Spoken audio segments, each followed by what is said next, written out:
Hey folks, take a look at this. I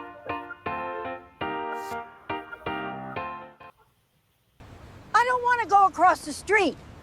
I have not to go across the street.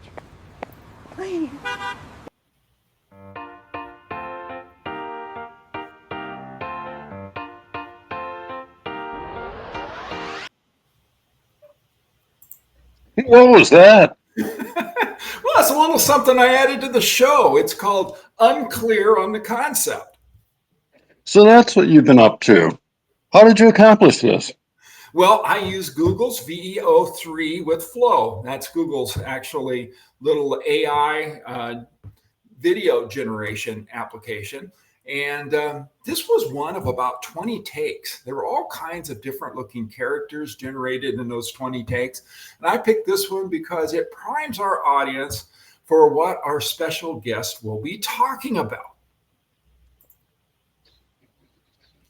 Oh, you know what? We should probably get this going. Welcome to The Professor is Live with Mark Salisbury, Professor of Computer Science at the University of St. Thomas. In each lively 25-minute episode, Mark and producer Rico Smart dive into topics shaping our world, featuring expert interviews and engaging live audience participation. Discover groundbreaking ideas for the future and timeless wisdom you can't afford to forget, all infused with humor and charm. Leave every episode feeling inspired, informed, and optimistic about what lies ahead. For more bragging about this show, go to theprofessorislive.com. And we're back. We're really back this time. And I'm Mark Salisbury. Welcome to The Professor is Live. And that guy in the corner is our producer, Rico. And today we're going to be taking on the question, can we become more selfless? This question comes from an article last fall in the Minnesota Star Tribune entitled, "Would you risk your life for a stranger?" The article focused on people that scientists say have an extraordinary altruism. We call these people heroes. They literally risk their lives to save someone else. Many times they save strangers. Over the last 121 years, 113 people from Minnesota have received the Carnegie Hero Fund Medal. The article covered 6 people who had won the Carnegie Medal in recent years, and they all have remarkable stories. Their stories range from saving an elderly woman from a house fire to pulling a drowning man out of the Mississippi River. You know, Rico, I would like to think that I have a hero inside of me, but I'm kind of like that scarecrow in The Wizard of Oz. I don't like fire and I don't swim very well. You and me both, brother. So I wonder, Rico, if there's some small but meaningful ways we become more selfless, become hero material in our day-to-day lives. And to answer this question, I reached out to Foster Cole, psychologist, for some answers.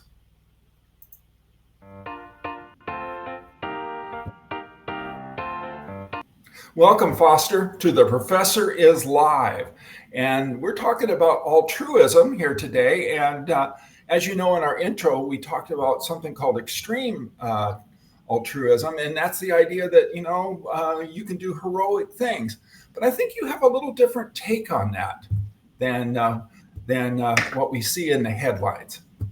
If we try to start out doing heroic things, most of us will never even start. It's just too overwhelming. So really, I prefer in my day-to-day life to focus more on everyday altruism, little things that we do for other people without expecting anything in return.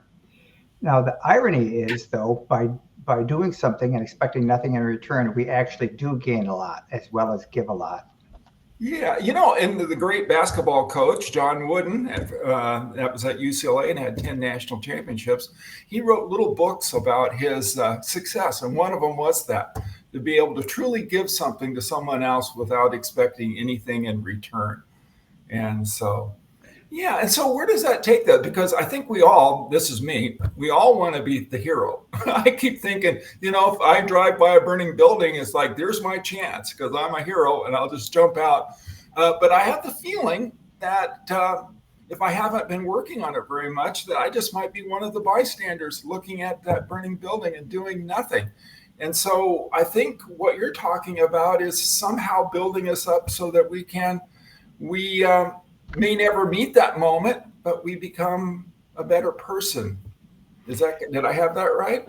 Yep. In a lot of ways, it's take and through small, good, kind acts throughout our day-to-day life, it's weaving a fabric so we can, in the long run, add up to just a lot of good for ourselves and other people and our community. Yeah. Yeah. And so what are some examples of just these small things we can do to kind of improve ourselves? Well, first of all, let me just say I really enjoy doing this in my day-to-day life. It's one of the high points of my week when I reach across and connect with people. So examples, when you sincerely feel it, let other people know what you notice and admire about them. It's really looking for the best in other people and letting them know that you see it in them. It works for cashiers at the grocery store, your family, your coworkers, and people who you really don't like. Now, that's the challenge. That's becoming a better person, right? Yeah, I think so. Also, volunteering, even if it's on a one-time basis. Yeah. We've all been helped out by somebody else volunteering and helping us out at some point in our lives. Also, reach across and offer to help somebody with a task that they're finding overwhelming or difficult. I've got a task coming up in my garden this fall that I was finding kind of confusing and overwhelming about how I was really going to pull this off. And I asked a neighbor to come down, sit down, talk with me about it for a little bit. How would he go about it? What are any thoughts he had? And boy, I'll tell you what, that really did me a lot of good and strengthened my connection with a neighbor. And finally, act like a water filter instead of a live wire. Live wire is when you get some negativity coming your way, live wire just passes it on through, and it might just amplify over time. But if we get negativity and we act more like a water filter, then we are leaving the negative situation better than it found us. And so what does that involve? Staying calm, being tolerant, skipping the blame, either outwardly or even in our own mind towards other people. And this is something I think our divided country really needs quite a bit. So everyday altruism isn't always me towards somebody else or vice versa. It can be in service of our community and community health as well. A couple other personal examples in my day-to-day life, just in the last week, shared some bread that I baked and vegetables that I grew. I put a spider outside my house rather than just smushing it on site. And now that actually takes us to kind of go against our at least for me, to go against my instincts. And I draw the line on spiders and moles. I will just take those moles out. But I have to admit, I'm pretty kind to the squirrels and rabbits at our place. Well, before I retired as a psychologist, I treated people with phobias, and you'd get someone with a spider phobia. You had to kind of be able to do yourself what you were hoping they'd do for themselves in terms of overcoming a fear. So I started catching spiders with my hands and putting them outside. So that's where that little strange habit started. And then finally, in my day-to-day life, this is my favorite in the last week or so. In the park that I walk in, there is a man who appears like he really does not want to be spoken to and is very unfriendly. And for some months, I walked by him, didn't speak to him because he didn't make eye contact, didn't look like he wanted it, and I just left him be. Well, one morning, I saw him jogging in the morning, and then the night, I saw him out for a walk. So when I saw him out for the walk later, I reached across and I spoke to him. And right away, he lit up. He was very friendly. He readily engaged. We had a great conversation about how much he loves to move. And every time we see each other now, he's waving at me. We smile. We have a nice talk. And boy, I'll tell you what, my community's better off now, even in a small way, for having the connection with this man. Yeah, and this does us good, doesn't it? Inside, I mean, one of the things we look at in this show is how are ways that from a personal development kind of standpoint, how can we improve ourselves? And so you, even though you talked to this guy and cheered him up, you get something in return, right? Well, instead of wondering when I go for a walk, am I going to see that grouchy guy? I look for the best, and I say, oh, I wonder whether I'm going to see him and Yeah, see the yeah. best in him, and so enjoy it. I was visiting with some of my old friends from the Boeing company when I worked there in Seattle just not too long ago. And we were out looking over the city. This guy took me for a drive in his new car, very cool car. And so, but we get out, we're going to get out of the parking lot. And we looked at the view, and then we're getting ready to leave. And some guy had left his car idling right in the way, right in the way to pull out of the parking lot. And there are all kinds of others parking spaces. And so, but he's got his right there on the exit, and we can't get out. And so finally, my friend beeps the horn. Nobody comes, beeps the horn. So he's starting to get out of his car and approach this car. And a guy comes running up from behind. He's obviously just outside of his car. And he says, "Oh, sorry," just like that. Right. And it was like I could see my friend just like getting larger, and it's like he just deflated. And it's amazing how a little something like that will just completely change the interaction with people. And then we go, "Oh, yeah, don't worry about that." He gets back in his car and we drive off. And we talked about that later. And I thought that little sorry really deflated that whole situation. Yeah. Yeah, it's reaching across an otherwise tense or awkward kind of divide. Yeah, yeah. And if we do it, so you're saying, if we put some discipline to this, that we actually try to do some of these things, these small, kind things on purpose, and over time, from your experience as a psychologist, doesn't that improve our attitude and how we interact with people? And we're not that grouchy guy anymore? It really does. I think everyday acts of kindness like this are actually a kind of superpower. By doing these kind of things, you get more connected with other people in your community, and you can have more feelings of well-being, gratitude, patience, tolerance, generosity, self-esteem. That's a lot. Yes. And the truth is, this world has a lot of need. And when we do something to make it a better place, everything and everybody is better.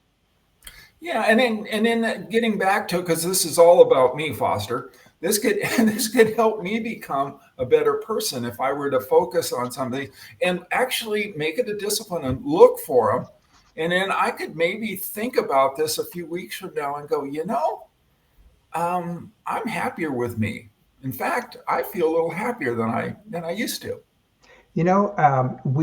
We find what we look for in life. Whenever I get a new hobby or whatever, all of a sudden I'm seeing it all around me. I learned how to prune some trees a few years ago, and all of a sudden I noticed every tree that needed pruning. And so really we find what we look for. And when you look for good in other people and situations, you tend to find it. So one of the things that can help you really with any new habit developing, but including with the habit of looking for the best in the world and responding to it, is set really specific and attainable and time-bound goals. Like, I'm going to tell a family member and a coworker what I appreciate about them this week. And tell somebody your goal of doing this. When you tell somebody you have a goal, I want to be a more positive person. I want to reach out and try to do more kind little things that I normally would overlook. You're more likely to follow through on it than if you just keep your hope to be a different person to yourself. And then finally, when you do these little acts of kindness, look at what it brings to you. Pay attention of what it brings to you. Did it help you feel better or more grateful or more generous? And one pitfall to look for, Mark, is all of us, me included, I notice, unfortunately, we tend to do nice things for other people in hope of being thanked. Yeah. and seeing the other person being grateful. But that is really not, it's nice when it happens, but it's really not the reason we're doing this. If we're doing things for that reason, we're looking at to just build ourselves and manipulate other people rather than really put anything good into the world. Yeah, absolutely. Well, good words to live by, Foster, and I appreciate you being here. See, I have to say a few good things here to show some of the kindness that you showed our audience today by sharing what you've learned. So thanks a lot for being here, and I hope you have a good rest of your day. Thank you, Mark.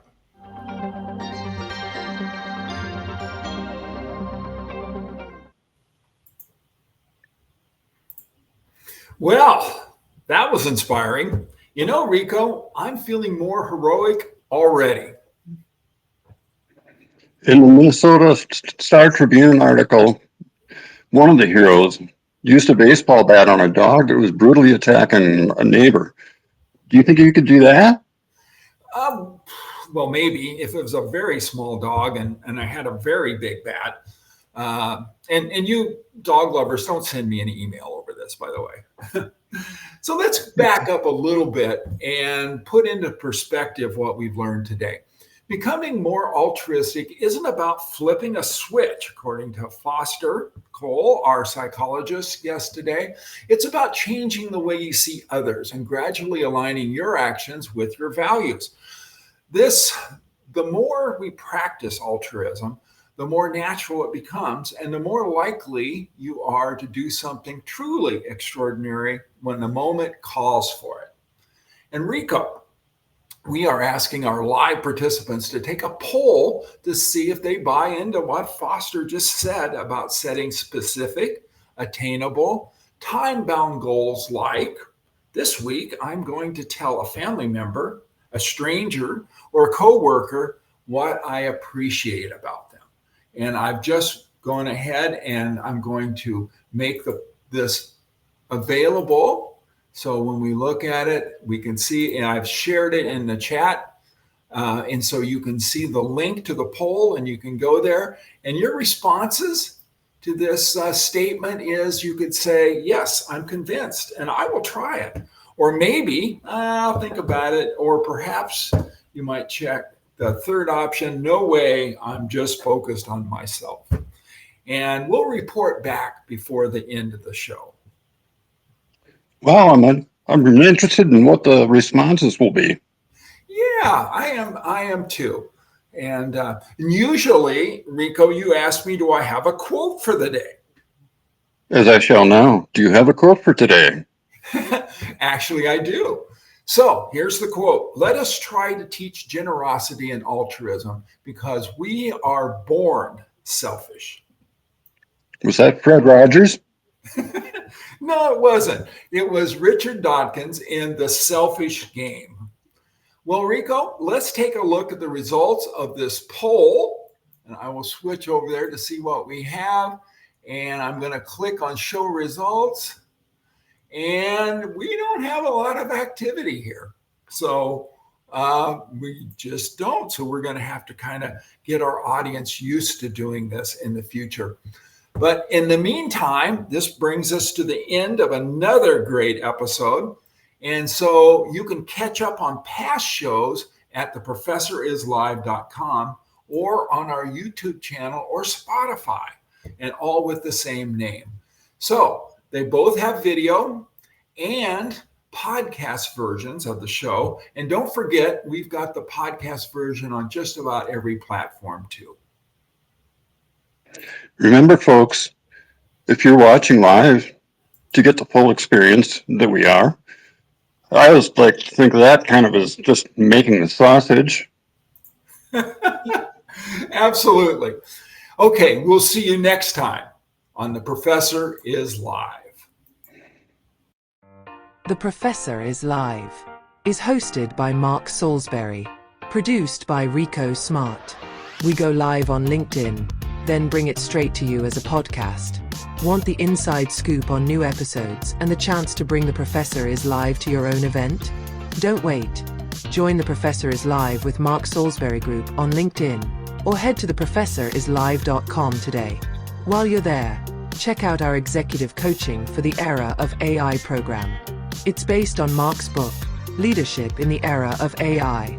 It will empower you to lead with more brains, more courage, and more heart, so you can cut through complexity, embrace change with confidence, and inspire the people around you. This isn't just about leadership at work. It's about transforming your life in the era of AI. Until next time, stay curious, stay optimistic, and keep leading with purpose. The Professor is live. With Mark Salisbury, copyright 2025.